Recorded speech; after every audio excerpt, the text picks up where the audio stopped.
సందేశాన్ని వినిపిస్తారు.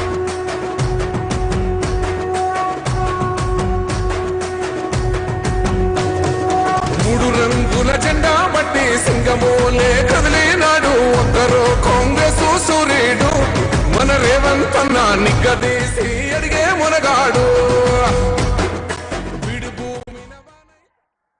జై కాంగ్రెస్, గట్టిగా జై కాంగ్రెస్. మిత్రులారా, మంచిర్యాల జిల్లాలో పట్టభద్రుల ఎమ్మెల్సీ ఎన్నికల సందర్భంగా శ్రీమతి కొక్కిరాల సురేఖ గారి అధ్యక్షతన ఈ సమావేశాన్ని ఏర్పాటు చేసి ఈ సమావేశానికి నాతో పాటు మంత్రివర్యులు శ్రీధర్ బాబు గారు, ఆదిలాబాద్ జిల్లా ఇన్ఛార్జ్ మంత్రివర్యులు సోదరిమణి సీతక్క గారు,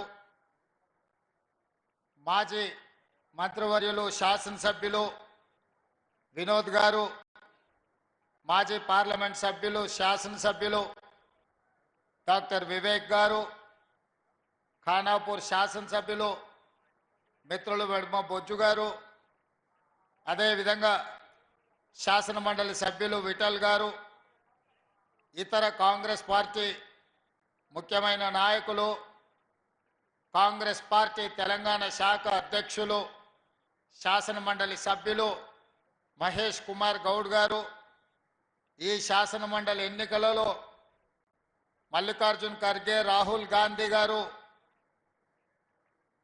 ప్రకటించిన అభ్యర్థి ఆల్ ఫోర్స్ నరేందర్ రెడ్డి గారు, వేదిక మీద ఉన్న పెద్దలు, ఈ సమావేశంలో దాదాపుగా 4 గంటల నుంచి నిరీక్షిస్తున్న ప్రాణ సమానులైన పట్టభద్రులు కాంగ్రెస్ పార్టీ కార్యకర్తలందరికీ కూడా హృదయపూర్వకంగా నమస్కారాలు. ముఖ్యంగా మా ఆడపడుచులు చాలామంది వచ్చి ఈరోజు ఆశీర్వదించడానికి విచ్చేసినందుకు మా ఆడపడుచులందరికీ కూడా మనస్ఫూర్తిగా ధన్యవాదాలు, కృతజ్ఞతలు. మంచిర్యాల శాసనసభ ప్రాంత ప్రజలు అదృష్టవంతులు. ఎందుకయ్యా అంటే మీరు ఒక్క ఓటేసి ఎమ్మెల్యేని అనుకుంటే మీకు 2 సేవకులు వచ్చిన 24 గంటలు ఎప్పుడు నిరంతరం మిమ్మల్ని కాపాడుకోవడానికి. మీరు ఓటేసింది ప్రేమ్ సాగర్ రావు గారికి అయితే వారు 16 గంటలు పనిచేస్తే మీకోసం రోజుకు 24 గంటలు పనిచేసే సురేఖమ్మ గారు జిల్లా పార్టీ అధ్యక్షులుగా, మీ సోదరిమణిగా మిమ్మల్ని అందరినీ నిరంతరం మీ కుటుంబ సభ్యురాలుగా కాపాడుకుంటున్నందుకు వారిని అభినందిస్తున్నా. మీరు అదృష్టవంతులు అని చెప్పి ఈ వేదిక మీద నుంచి నేను చెప్పదలుచుకున్నా. మిత్రులారా, ఇవాళ ఈ వేదిక మీద నుంచి ఇక్కడికి వచ్చేసిన మిత్రులనే కాదు, ఈ సమావేశాన్ని చూస్తున్న తెలంగాణ రాష్ట్ర నలుమూలలో ఉన్న వాళ్లకు, ముఖ్యంగా ఆదిలాబాద్, నిజామాబాద్, కరీంనగర్, మెదక్ జిల్లా పట్టభద్రుల ఓటర్లను గుండె మీద చేయి పెట్టుకొని ఆలోచన చేయమని నేను విజ్ఞప్తి చేస్తున్నా. ఇవాళ ఈ ఎన్నికల బరిలో ప్రధానంగా కాంగ్రెస్ పార్టీ నుంచి నరేందర్ రెడ్డి గారు ఉంటే, భారతీయ జనతా పార్టీ నుంచి వారు ఒక అభ్యర్థిని నిలబెట్టారు. ఈరోజు ప్రధాన ప్రతిపక్ష పార్టీ బీఆర్ఎస్ గురించి ఒక 2 నిమిషాలు మాట్లాడుకుందాం.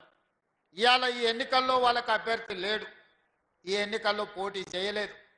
కానీ హరీష్ రావు గారు, కేటీఆర్ గారు, టీఆర్ఎస్ నాయకులు కాంగ్రెస్ పార్టీని ఓడించండి, కాంగ్రెస్ పార్టీని మీరు ఎట్లనన్నా చేసి కింద పడేయండి అని వాళ్ళు విజ్ఞప్తి చేస్తున్నారు.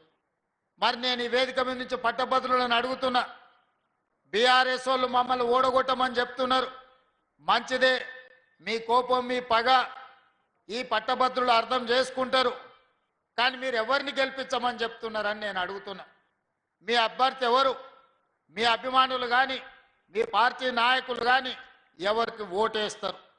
ఇదే మెదక్ జిల్లాలో హరీష్ రావు గారు ఓటరు, చంద్రశేఖరరావు గారు ఓటరు, కేటీఆర్ గారు ఓటరు, కవిత గారు ఓటరు.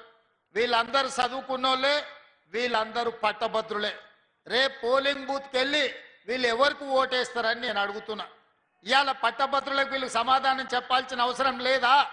ప్రజాస్వామ్యంలో ప్రధాన ప్రతిపక్ష పార్టీ ఎన్నికల్లో పోటీ చేయకుండా ఈ రోజు కాంగ్రెస్ పార్టీని ఓడగొట్టండి అని అడుగుతారు. దీని మతలబ్ ఏందో తెలంగాణ సమాజం గమనించాలి. ఇవాళ మరి వాళ్ళ పార్టీ నాయకులు వాళ్ళ బంధువులు కాదు, ఇవాళ సొంతంగా కేసీఆర్ పట్టభద్రుడే, కేటీఆర్ పట్టభద్రుడే, కవిత గారు పట్టభద్రురాలే, హరీష్ రావు గారు కూడా నాకు తెలిసి పట్టభద్రుడే అని నేను అనుకుంటున్నా. మీ 4 ఓట్లు ఎవరికి వేయదలుచుకున్నారు, మీరు ఎవరికి మద్దతు ఇస్తున్నారని చెప్పి నేను ఈ వేదిక మీద నుంచి అడుగుతున్నా. ఇవాళ ఈ రహస్యం ఏంది, ఈ గూడుపుటాని ఏంది, మీరు ఢిల్లీలో చేసిన మంతనాలు ఏంటివి అని చెప్పి ఈరోజు ఈ వేదిక మీద నుంచి అడుగుతున్నా నేను. అదేవిధంగా 2023 డిసెంబర్లో జరిగిన ఎన్నికల్లో మీ అధికారం కోల్పోయారు. 2024 పార్లమెంట్ ఎన్నికల్లో 8 సీట్లలో మీకు డిపాజిట్లు పోతే బీజేపీ వాళ్ళు 8 సీట్లలో గెలిచిండ్రు. మీ డిపాజిట్లు పోతే ఎట్లా, అవే సీట్లలో బీజేపీ వాళ్ళు గెలుస్తారు ఎట్లా? గింత లెక్క మా తెలంగాణ 4 కోట్ల ప్రజలకు అర్థం అయితలేదా? ఇవాళ మీరు మీ డిపాజిట్లు ఒడగొట్టుకొని మీ ఓట్లను బీజేపీ వాళ్ళకి వేపించి బీజేపీ వాళ్ళని గెలిపించారు. సరే, మీరు చీకట్లో ఏం మాట్లాడుకున్నారో, మీరు చీకట్లో ఏం అల్లాయి బల్లాయి చేసుకున్నారో నేను అడగదలుచుకోలే. మరి బీజేపీ వాళ్ళు గెలిచి ఇవాళ 8 మంది ఎంపీలు గెలిచిండ్రు. ఆదిలాబాద్ నుంచి గెలిచిండ్రు, నిజామాబాద్ నుంచి గెలిచిండ్రు, కరీంనగర్ నుంచి గెలిచిండ్రు, మెదక్లో గెలిచిండ్రు. ఇవాళ 4 ఎంపీలు ఉన్నారు, దాదాపుగా 7 మంది ఎమ్మెల్యేలు ఈ ప్రాంతం నుంచే ఉన్నారు బీజేపీ వాళ్ళకు. మరి మోడీ నుంచి ఏమి తీసుకొచ్చిర్రని నేను అడుగుతున్నా. ఇవాళ మిమ్మల్ని 8 మంది ఎంపీలను 8 మంది ఎమ్మెల్యేలను గెలిపిస్తే తెలంగాణ రాష్ట్రానికి మీరు తెచ్చిందేంది, మోడీ తీసుకొచ్చి ఇచ్చిందేందని నేను ఈరోజు మిమ్మల్ని అడుగుతున్నా. కేవలం మా ఓట్లు కావాలి, మేము ఇచ్చే సీట్లు కావాలి, మీరు ప్రధానమంత్రులు కావాలి, లేకపోతే మీరు మంత్రులు కావాలి. కానీ మరి తెలంగాణ ప్రజలకు మీరు ఇచ్చేదేంటి, మిమ్మల్ని నమ్మేది ఎట్లా అని నేను అడుగుతున్నా. ఇవాళ మళ్ళా ఓట్ల కోసం వచ్చారు పట్టభద్రులలో. ఏం చేస్తారు మీరు? ఏం చేసిండ్రు ఈ 12 ఏళ్ళల్లో? నరేంద్ర మోడీ గారు ప్రధానమంత్రి అయ్యి 11 సంవత్సరాలు దాటి ఇవాళకి 12 సంవత్సరాలు అవుతున్నది. ఈ 12 సంవత్సరాలలో తుమ్మిడేటి దగ్గర ఈరోజు ప్రాజెక్టు కట్టుకోవడానికి గోదావరి జలాలకు మహారాష్ట్ర నుంచి మీరు అనుమతి ఇప్పించిండ్రా? ఒకవేళ తుమ్మిడేటి దగ్గర ప్రాజెక్టు కట్టనికే మహారాష్ట్ర అనుమతి ఇచ్చినుంటే ఇవాళ ఆదిలాబాదు జిల్లా 1.5 ఎకరాలు సస్యశ్యామలమై పసిడి పంటలు పండుతుండే ఆదిలాబాదు బిడ్డలు ఆదివాసీలు ఇవాళ వాళ్ళ బతుకులలో వెలుగు వస్తుండే.